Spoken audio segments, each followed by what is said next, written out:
فالحنيفية هي الدين القيم وهي التي أمرنا الله بها نحن المسلمين.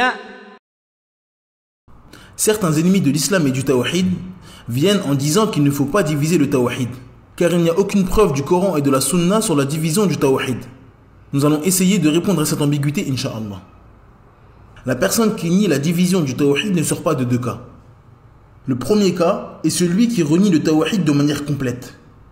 Pour lui, il ne faut pas unifier Allah dans sa seigneurie, son adoration ou ses noms et attributs. Il n'y a aucun doute que cette personne est mécréante, car cette personne renie le tawhid en lui-même et non la division du tawhid. Le deuxième cas est celui qui affirme le tawhid mais renie sa division. Il dit « Le prophète n'a jamais divisé le tawhid, donc celui qui divise le tawhid a commis une innovation. » Donc l'objet du débat dans ce cas concerne la division du tawhid et non le tawhid en lui-même. Dans ce cas, il suffit de poser une question à cette personne. Que dis-tu d'une personne qui croit qu'Allah est le créateur, le pourvoyeur, le gérant de toutes choses sans associé, mais qui adore les idoles et se prosterne pour elles? Si il nous répond que cette personne est musulmane, il aura donc contredit l'ensemble des musulmans et démenti le Coran et la Sunna. Allah Azza wa Jal dit وَلَئِن سَأَلْتَهُمْ مَنْ خَلَقَ السَّمَاوَاتِ وَالْأَرْضَ لَيَقُولُنَّ اللَّهُ قُلْ أَفَرَأَيْتُمْ مَا تَدْعُونَ مِن دُونِ اللَّهِ إِنْ أَرَادَنِيَ اللَّهُ بِضُرٍّ هَلْ هُنَّ كَاشِفَاتُ ضُرِّهِ أَوْ أَرَادَنِي بِرَحْمَةٍ هَلْ هُنَّ مُمْسِكَاتُ رَحْمَتِهِ قُلْ حَسْبِيَ اللَّهُ عَلَيْهِ يَتَوَكَّلُ الْمُتَوَكِّلُونَ. D'après la traduction approximative, Allah Azza wa Jal dit: si tu leur demandais qui a créé les cieux et la terre, ils diraient assurément Allah. Dis, voyez-vous ce que vous invoquez en dehors d'Allah? Si Allah me voulait du mal, est-ce que ces divinités pourraient dissiper son mal? Ou si il me voulait une miséricorde, pourrait-elle retenir sa miséricorde? Dis, Allah me suffit, et c'est en lui que placent leur confiance ceux qui cherchent un appui. Ce verset nous montre que les associateurs à l'époque du prophète Mohammed sallallahu alayhi wa sallam attestaient volontiers qu'Allah Azza wa Jal était le créateur de toutes choses. Le problème de ces derniers était qu'ils adoraient avec Allah d'autres divinités.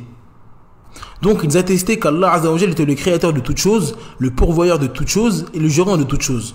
Cependant, ils adoraient les idoles et se prosternaient pour elles. C'est pour cela qu'Allah Azza wa Jal et son messager les ont qualifiés de mécréants. Si cet individu répond à notre question en disant « cette personne est associateur », nous lui demandons alors « comment appelles-tu sa croyance dans le fait de dire qu'Allah Azza wa Jal est unique dans la création des créatures et qu'il est le gérant de toutes choses ?»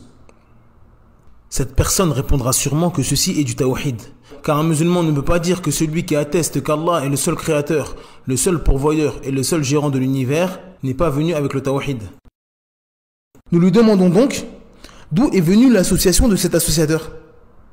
S'il répond qu'il a eu des manquements dans son tawhid et que ces manquements ont fait qu'il est tombé dans l'association, nous lui disons stop, tu viens ici de diviser le tawhid.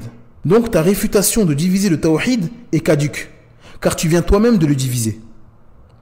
Pour conclure sur la parole de ces individus, nous disons donc qu'il ne convient pas de se disputer sur les noms et divisions du tawhid, car ces noms sont des noms que les savants ont posés pour faciliter la compréhension des musulmans.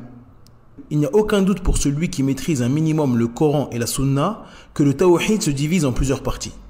Cependant, chaque savant, en fonction de ce qu'il estime être le plus clair pour les gens, divise le tawhid en 2 ou 3 catégories, puis donne des noms à ces catégories.